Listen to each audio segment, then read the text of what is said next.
بسم اللہ الرحمن الرحیم۔ شروع اللہ کے نام سے جو بڑا مہربان نہایت رحم والا ہے۔ السلام علیکم۔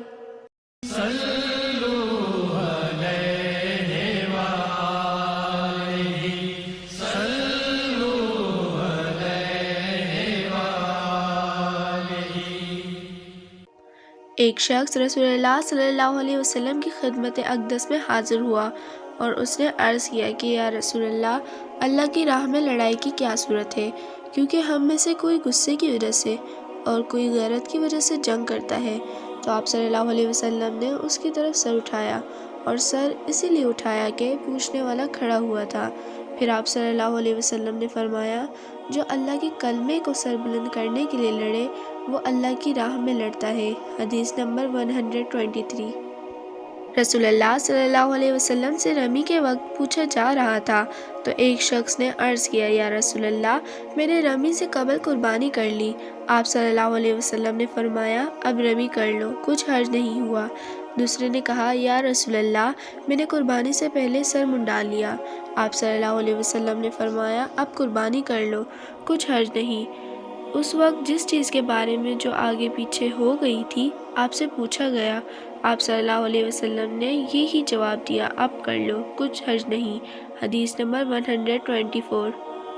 ایک مرتبہ میں رسول کریم صلی اللہ علیہ وسلم کے ساتھ مدینے کے کھنڈرات میں چل رہا تھا، اور آپ کھجور کی چھڑی پر سہارا دے کر چل رہے تھے تو کچھ یہودیوں کا ادھر سے گزر ہوا۔ ان میں سے ایک نے دوسرے سے کہا کہ آپ سے روح کے بارے میں کچھ پوچھو۔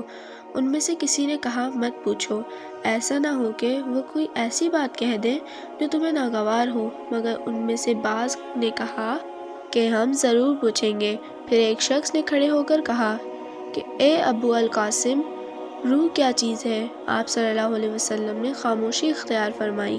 میں نے دل میں کہا کہ آپ پر وحی آ رہی ہے، اس لیے میں کھڑا ہو گیا۔ جب آپ صلی اللہ علیہ وسلم سے وہ کیفیت دور ہو گئی تو آپ صلی اللہ علیہ وسلم نے قرآن کی یہ آیت جو اس وقت نازل ہوئی تھی تلاوت فرمائی۔ اے نبی، تم سے یہ لوگ روح کے بارے میں پوچھ رہے ہیں، کہہ دو کہ روح میرے رب کے حکم سے ہے، اور تمہیں علم کا بہت تھوڑا حصہ دیا گیا ہے، اس لیے تم روح کی حقیقت نہیں سمجھ سکتے۔ حدیث نمبر 125۔ حضرت عائشہ رضی اللہ تعالیٰ عنہ تم سے بہت باتیں چھپا کر کہتی تھی، تو کیا تم سے کعبہ کے بارے میں بھی کچھ بیان کیا؟ میں نے کہا، ہاں، مجھ سے انہوں نے کہا کہ رسول اللہ صلی اللہ علیہ وسلم نے ایک مرتبہ ارشاد فرمایا تھا کہ اے عائشہ، اگر تیری قوم دور جاہلیت کے ساتھ قریب نہ ہوتی بلکہ پرانی ہو گئی ہوتی۔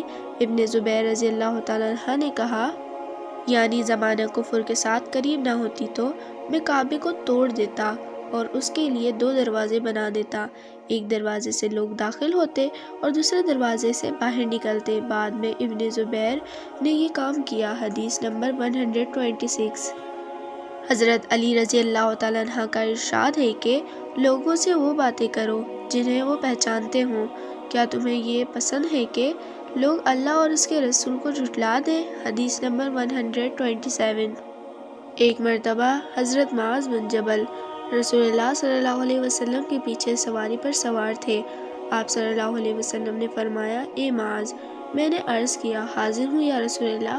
آپ صلی اللہ علیہ وسلم نے دوبارہ فرمایا، اے معاذ، میں نے عرض کیا، حاضر ہوں اے اللہ کے رسول۔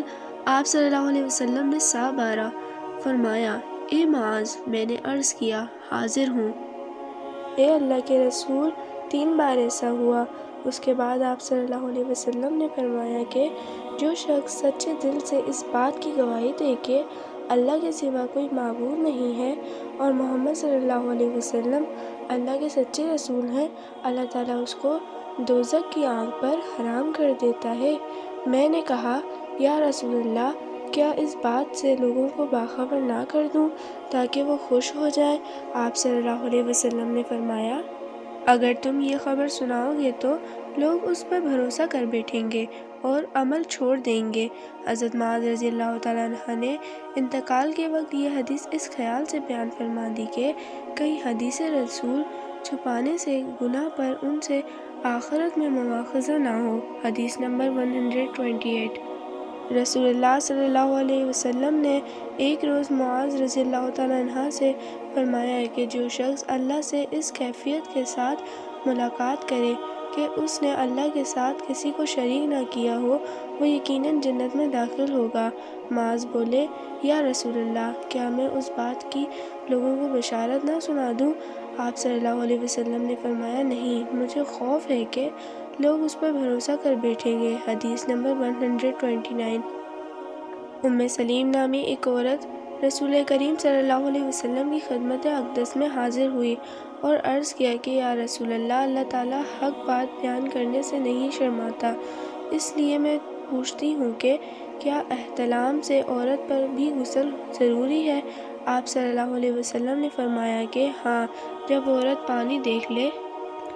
تو یہ سن کر حضرت سلمہ رضی اللہ تعالیٰ عنہ نے شرم کی وجہ سے اپنا چہرہ چھپا لیا اور کہا، یا رسول اللہ، کیا عورت کو بھی احتلام ہوتا ہے؟ آپ نے فرمایا، ہاں، تیرے ہاتھ خاک آلود ہوں، پھر کیوں اس کا بچہ اس کی صورت کے مشابہ ہوتا ہے، یعنی یہی اس کے احتلام کا ثبوت ہے۔ حدیث نمبر 130۔